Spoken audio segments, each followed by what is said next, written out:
Pathak, Mr. Pathak, please. Mr. Sandeep Pathak, Can't act please. like this. Please. Thank you very much. Thank you. Thank you.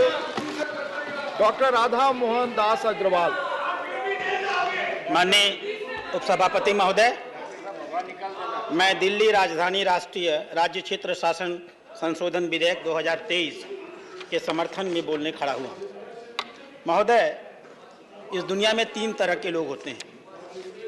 एक वो जो कोई भी परिस्थिति हो सत्य बोलते हैं, सत्यवादी हरिश्चंद्र। एक वो जो हमेशा सत्य बोलते हैं, कभी कभी मजबूरी में असत्य बोलते हैं, नरोवा हस्ती, धर्मराज युधिष्ठिर। एक सामान्य नागरिक होते हैं जो मजबूरी में सत्य भी बोलते हैं, कभी कभी असत्य भी बोलते हैं। 2013 के बाद इस देश के राजनीतिक परिवेश में एक नया प्राणी उदय हुआ है, जो गीता पर शपथ लेकर कहता है कि मैं झूठ बोलता हूं, झूठा ही बोलूंगा और झूठा ही बोलता रहूंगा, मैं उसका नाम नहीं लूंगा। अध्यक्ष महोदय, 2014 में जब यह पार्टी सरकार में आई थी तो दिल्ली के व्यापारियों ने बड़े समर्पण भाव से इसका समर्थन किया था। दिल्ली के व्यापारियों के साथ इन्होंने एक बैठक की। बैठक में दिल्ली के व्यापारियों को कुछ सपने दिखाए। क्या थे वो सपने? हम ready to use and shift market बनाएंगे। 2014 एक भी मार्केट नहीं बना। उन्होंने कहा कि हम दिल्ली के सारे बाजारों को मॉडल बाजार बना देंगे। एक भी बाजार मॉडल नहीं बना। उन्होंने कहा कि हम दिल्ली के बाजारों को, चूंकि लोडिंग और अनलोडिंग नहीं होती है, हम रिलोकेट करेंगे। एक भी बाजार रिलोकेट नहीं हुआ। उन्होंने कहा कि हम दिल्ली में बिजली का बिल कम करेंगे। सच्चाई यह है कि कमर्शियल का बिल दिल्ली में सारे अधिभार को छोड़ करके सबसे अधिक है, पूरे देश में सबसे अधिक है। 9 रुपए से लेकर के 14 रुपए तक का बिल देना पड़ता है। इन्होंने कहा हम दिल्ली में आएंगे तो दिल्ली का विकास कराएंगे। 9 साल के इतिहास में अगर नितिन गडकरी न होते तो इन्होंने एक भी फ्लाईओवर दिल्ली में नहीं बनवाया है। इन्होंने दिल्ली के व्यापारियों से कहा 10 मिनट की बारिश में आपके यहाँ पानी लगता है, हम इसका इलाज कर देंगे। आज की स्थिति यह है कि 10 मिनट तो दूर, 2 मिनट भी पानी बरस जाए तो पुरानी दिल्ली पानी में डूब जाती है। इन्होंने कहा कि हम आपके हाउस टैक्स को, चुप रहो, इन्होंने कहा कि हम हाउस टैक्स को कम करेंगे। सच्चाई क्या किया इन्होंने? कमर्शियल टैक्स को 3 गुना किया। और उपसभापति महोदय, यह अकेला राज्य है जहां व्यापारी कमर्शियल टैक्स भी देता है और अपने दुकान के सामने का कूड़ा उठाने के लिए 500 रुपए से लेकर के 5000 रुपए तक का शुल्क भी अदा करता है। इन्होंने वादा किया था कि हम झोपड़ी झुग्गी वालों को पक्का मकान बना के देंगे। सच क्या है? भारत सरकार ने करोल बाग में 8000 मकान बनाए और शिफ्ट किया। जब इनको मालूम हो गया कि झोपड़ी झुग्गे वाले इस पक्के मकानों में चले जाएंगे तो हम इनका शोषण करके इनका वोट नहीं ले पाएंगे, तब से लेकर आज तक इन्होंने भारत सरकार को दिल्ली में झोपड़ी झुग्गी के पक्के मकानों बनाने के लिए एनओसी तक नहीं दिया। अध्यक्ष महोदय, इन्होंने वादा किया था कि हम दिल्ली के 351 सड़कों को रेजिडेंशियल की जगह पर कमर्शियल परमिशन देंगे। सच यह है कि आज 9 साल हो गया, एक भी सड़क को इन्होंने रेजिडेंशियल से कमर्शियल में बदलने का काम नहीं किया। जब अभी चुनाव हो रहा था एमसीडी का, एक मुख्यमंत्री गाजीपुर के पहाड़ पर जाता है, कुतुब मीनार की ऊंचाई पर चढ़ता है, कहता है दिल्ली कूड़े से डूबी हुई है, एमसीडी हमको दे दो, हम दिल्ली से कूड़ा खत्म कर देंगे। और सच्चाई क्या है? बजट में व्यवस्था करने के बाद कितनी क्रूर है यह दिल्ली सरकार। इसने अपने ही एमसीडी के लोगों से कहा हमने बजट में व्यवस्था की होगी, लेकिन जो व्यवस्था 850 रुपए करोड़ की कूड़े को हटाने के लिए की है वो हम तुमको नहीं देंगे। अपने ही सरकार को इन्होंने पैसा नहीं दिया। अध्यक्ष महोदय, इन्होंने कहा था कि दिल्ली में व्यापारिक विस्तार करने के लिए हम झोपड़ी और हम ट्रेड फेयर लगाने का काम करेंगे। दिल्ली के व्यापारी आज भी इंतजार कर रहे हैं कि दिल्ली में कोई ट्रेड फेयर लगाने का काम ये लोग कर सकें। इन्होंने कहा था कि हम दिल्ली की यातायात व्यवस्था को बेहतर करने के लिए रैपिड रेल ट्रांजिट सिस्टम लाएंगे। 700 करोड़ रुपया खर्च करना था। अभी सुप्रीम कोर्ट ने कहा विज्ञापन पर 1100 करोड़ खर्च करने वाली ये सरकार दिल्ली के यातायात पर 700 करोड़ रुपए तक नहीं खर्च कर पाई। अध्यक्ष महोदय, इन्होंने इस प्रकार से दिल्ली के लोगों को धोखा दिया तो किया क्या? मैं बैठा था कोपू की बैठक में, अमर पटनायक जी हमारे मेंबर थे, उन्होंने कहा जल्दी जाइए, दिल्ली डूब रही है, पानी लग गया। मैं उठ करके भागा, मैं वेस्टर्न कोर्ट में रहता हूं, वहां पहुंचा। वेस्टर्न कोर्ट में पीने के लिए पानी नहीं था। मैंने पूछा ऐसा क्यों? बोला वजीरपुर सेंटर डूब गया, इसलिए पूरे दिल्ली को पीने का पानी नहीं मिलेगा। कैसी शर्मनाक स्थिति पैदा कर दी। पहली बार अध्यक्ष महोदय 2019 में 8 लाख क्यूसेक पानी छोड़ा गया था और दिल्ली में कोई भी बाढ़ नहीं आई थी। इस साल सिर्फ 3,59,00,000 क्यूसेक पानी छोड़ा गया और पूरी की पूरी दिल्ली डूब गई। इसलिए डूब गई कि इन्होंने काम भी नहीं किया। 2 साल तक सिंचाई विभाग की बोर्ड की इन्होंने बैठक नहीं की। बैठक की डेट तय की, दिल्ली ने मुख्यमंत्री ने आने का वादा किया, मुख्यमंत्री गायब हो गया। दूसरी महिला मंत्री पहुंची, वो भी गायब हो गई। आज तक इन्होंने दिल्ली को यमुना के बाढ़ से रोकने के लिए 9 साल की सरकार हो गई, किसी प्रकार की कोई व्यवस्था नहीं की। इन्होंने किया क्या? परिवहन बस घोटाला किया। इन्होंने किया क्या? उपराज्यपाल ने अभी 437 लोगों को निकाला है। कोई सलाहकार था, कोई रिसर्च फेलो था, कोई विशेषज्ञ था, कोई रिसर्च एसोसिएट था, कोई कंसल्टेंट था। और वास्तव में क्या था?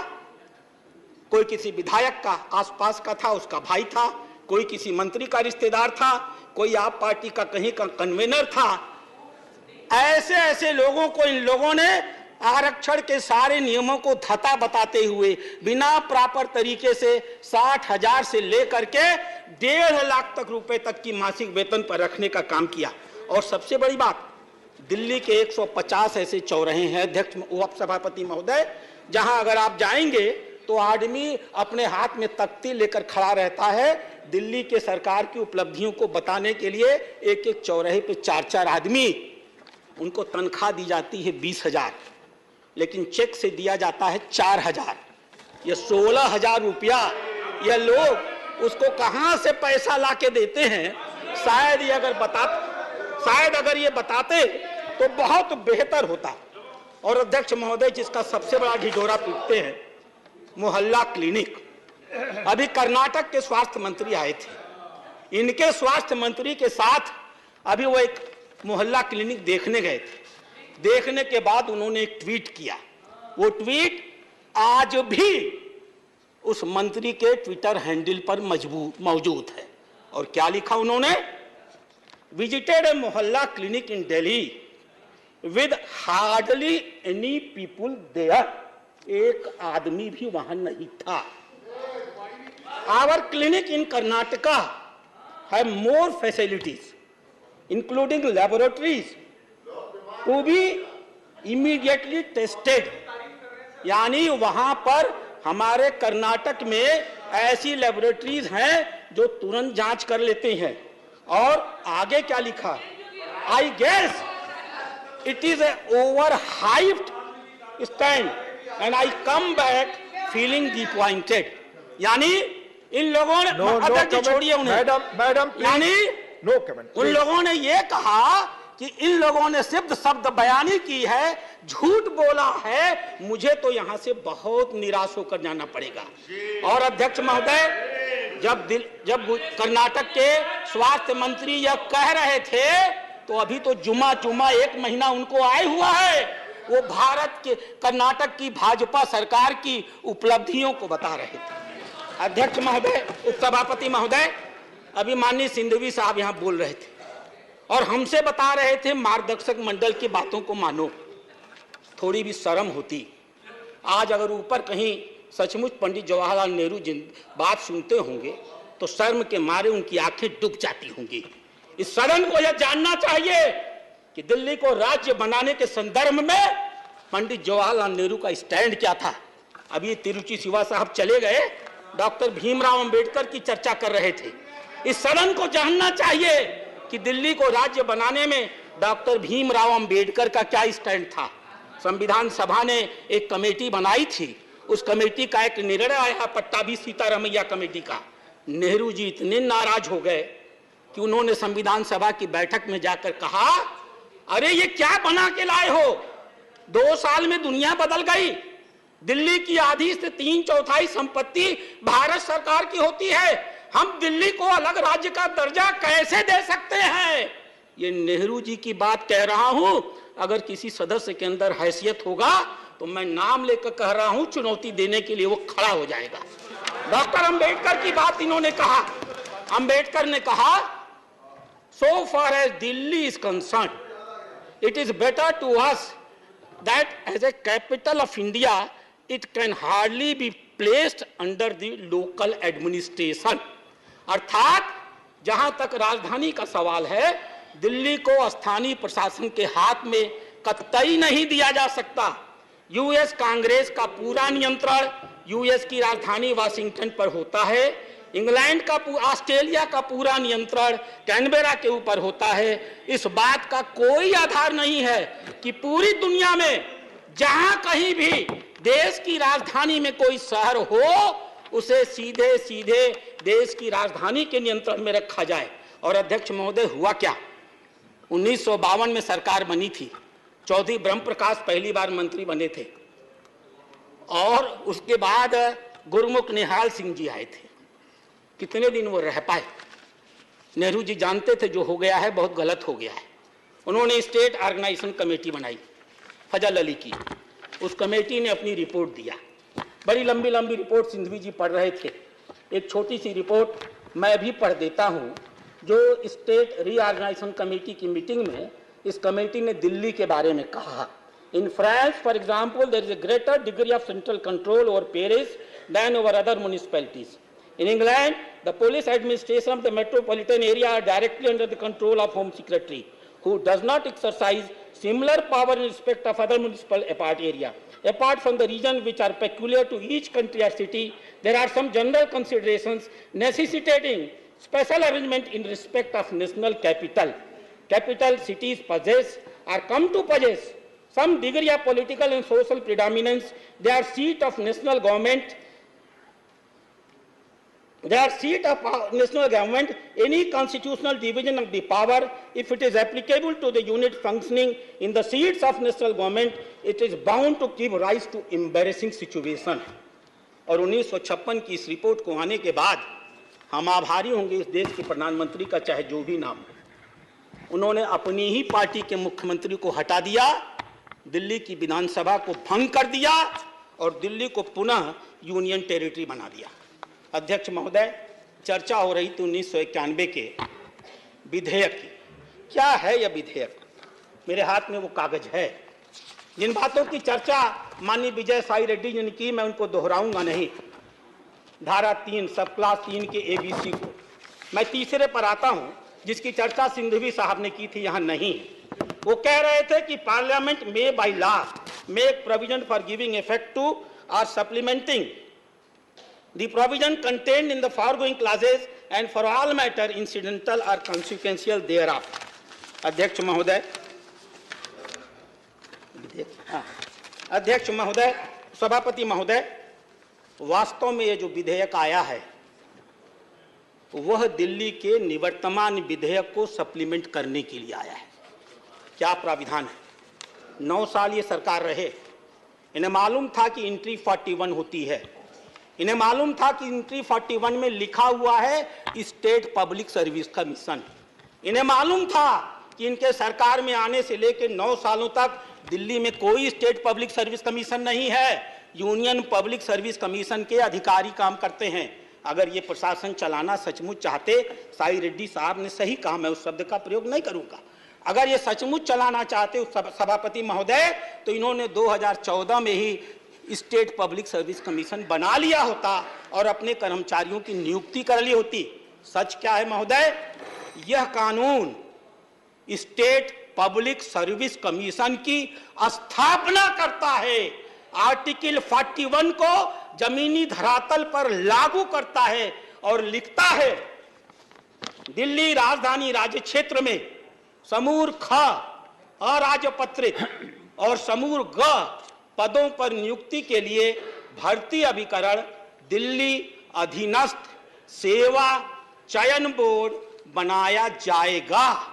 तो अध्यक्ष महोदय, सभापति महोदय, वास्तव में यह विधेयक दिल्ली सरकार को इंपावर करने वाला विधेयक है। मैं अब अपनी बातें खत्म करूंगा। आपने विपक्ष के नेता को सुना है, बड़े दिन बाद बहस हो रही है और अच्छी बहस हो रही है। थोड़ा देर हमको भी जैसे उन्हें बोलने दिया, मुझको भी बोलने दीजिए। अध्यक्ष महोदय, सभापति महोदय, ये लोग कोर्ट के निर्णय की बात कर रहे हैं। क्या है कोर्ट का निर्णय? पढ़ा है किसी ने? कोर्ट के निर्णय के दो हिस्से मैं आपको पढ़ के सुनाना चाहूंगा। एक हिस्सा कहता है, ये लिखित निर्णय है मेरे पास, ये पूरी किताब है कोर्ट के निर्णय की, मैं शब्दों को साहित्य के आधार पर बोल रहा हूं। कोर्ट का निर्णय कहता है, the parliament has legislative competence over all the matters in the list 2 and the list 3 in relation to the NCTD, including the entries which have been kept out of the legislative domain. बस मैं समाप्त कर रहा हूं। और अंतिम बात क्या कहा कोर्ट ने? ये लोग ले दही दे दही वाले हैं। प्लीज कैसे? अंतिम लाइन सबसे, आप तो विधि विशेषज्ञ हैं, आपसे अधिक कौन जानता है हुजूर?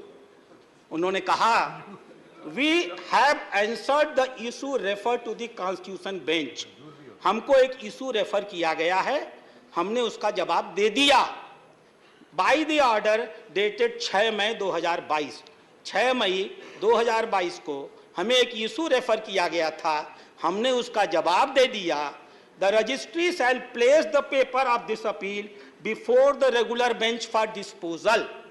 यानी डिस्पोजल करने के लिए माननीय उच्च न्यायालय के इस निर्णय को आप जानते हैं सभापति महोदय, इसे रेगुलर बेंच में जाना था और वहां का निर्णय आना था।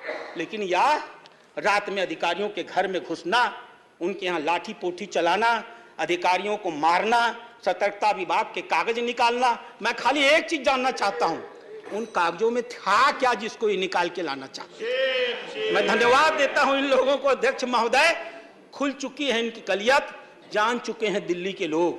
और आने दीजिए लोकसभा का चुनाव, ये दो मिल गए हैं जो आपस में ना, ये हमको समझाना चाहते हैं आत्मा की आवाज। ये हम भाजपा के लोग हैं, सिद्धांत से जीते हैं, आपकी तरह अवसरवादी नहीं है कि कल एक दूसरे को गाली देते हैं।